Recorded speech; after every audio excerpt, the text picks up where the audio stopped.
Injection নিতে যদি ভয় লাগে তাহলে 3টা কাজ করবো, তাহলে কোনো দিনও ইঞ্জেকশন নিতে ভয়ও লাগবে না, ব্যথাও হবে না, ঠিক আছে? তো প্রথম কাজ কি জানো?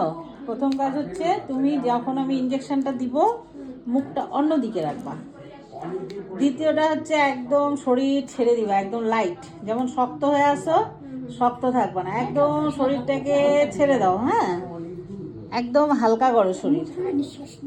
তারপরে 3 নাম্বার হচ্ছে দেখ আমার দিকে দেখা করে নিবি শ্বাস। হ্যাঁ, এরকম করে শ্বাস নিলে পরে ব্যথা হবে না সব সময়। আজকে তো এইখানে ইনজেকশন দিচ্ছে, ঠিক আছে, অনেক সময় জীবনে অনেক জায়গায় ইনজেকশন দিতে হবে, এগুলা করবা তাহলে দেখবা একদম ব্যথা পাবা না। হ্যাঁ, জোরে জোরে মুখ খুলে নিঃশ্বাস নাও, দেখবা একদম বুঝতেই পারবা না।